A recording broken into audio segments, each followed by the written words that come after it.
ان عقلك يكون شغال طول الوقت دي مش طريقة لذيذة خالص انك تعيش بيها، حتى لو انت مش عايز انك تفكر وعاوز دماغك تقف بس مش عارف توقفها ازاي. استاذ اسامة سعد الله اللي كان بيديني رياضة في اعدادي الله يمسيه بالخير كان بيقول لي في مرة من المرات انا عاوز اهبط دماغي في الحيطة من كتر التفكير. في الفيديو ده انا هحاول اساعد واقول لك ازاي توقف دماغك منين ما تحب، ويلا بينا نبدأ.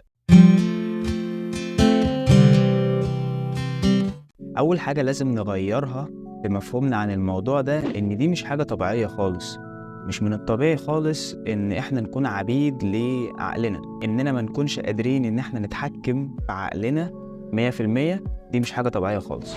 ومش معنى ان كلنا عندنا نفس المرض ده ان دماغنا شغالة على طول الوقت واحنا مش قادرين نتحكم فيها. مش معنى ان كلنا عندنا المرض ده يبقى ده طبيعي. والطريقة دي انت لو عايش بيها عاجلا ام آجلا هتوصل بيك للتعاسة والمعاناة في الحياة. ولكن الخبر الحلو اللي انا جاي اقوله لك في الفيديو ده ان في طريقة تانية انك تعيش بيها. الفكرة التانية اللي عايز اكلمك عليها هي ان مين اللي بيفكر. انت لو فاكر ان انت اللي بتفكر الافكار اللي في دماغك يبقى ده وهم، ولازم الاول تتخلص منه عشان تبدأ تعرف ازاي تتحكم في عقلك. انت مش عقلك وانت مش افكارك.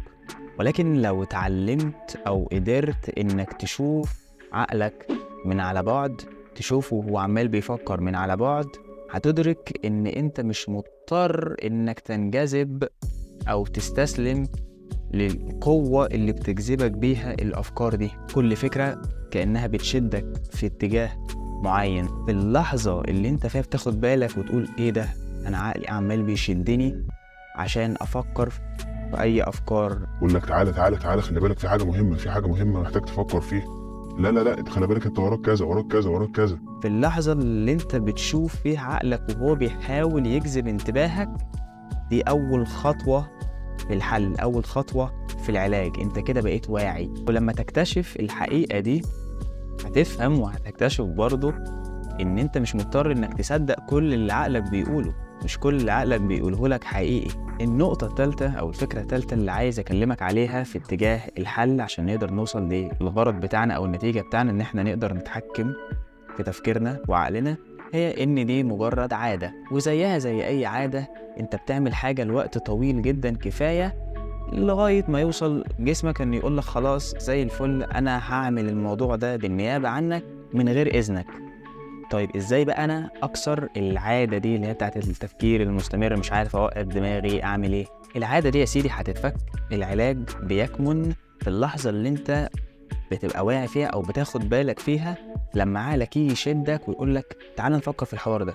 طيب ازاي انا بقى ما انجذبش ورا الفكره ديت؟ اكيد عقلك هينجح انه يضحك عليك ويفهمك ان في لحظة جاية اهم من اللحظة دي، فلازم تعالى معايا كده ايه نفكر فيها. وهنا انت محتاج تعمل حركتين. اول حركة هي انك تدرك كويس وتفكر نفسك ان مفيش اي لحظة جاية اهم من اللحظة دي. ليه؟ لان مفيش اي لحظة جاية. تاني، مفيش اي لحظة جاية. ليه؟ لان اللحظة اللي جاية لما تيجي هتبقى دلوقتي، فاللحظة اللي جاية دي عمرها ما بتيجي. فازاي تبيع اللحظة اللي انت فيها عشان تشتري حاجة ملهاش وجود؟ فدي اول خدعة عقلك بيستخدمها معاك عشان يقنعك انك محتاج تفكر. يقولك خلي بالك الموضوع ده اهم من اللحظة اللي انت فيها، او اللحظة اللي جاية ديت لازم نفكر فيها كويس ونظبطها كويس عشان دي اهم من اللحظة اللي احنا فيها دلوقتي. لا، فكر نفسك وفكروا ان مفيش حاجة اهم من اللحظة اللي انا فيها دلوقتي. الحركة التانية بقى اللي عقلك هيستخدمها علشان يقنعك انك تفكر هو انه هيكذب عليك. هيقولك حاجات هيضحك عليك بيها على اساس انها حقيقية، لكن هو بيكذب. هو بس عايزك توصل للحالة اللي انت متعود عليها. عقلك بيميل انه يفضل الحالة اللي هو متعود عليها، بغض النظر بقى عن الحالة دي حلوة وحشة مفيدة ضارة، هو ملوش دعوة. هو عايزك تفكر كتير.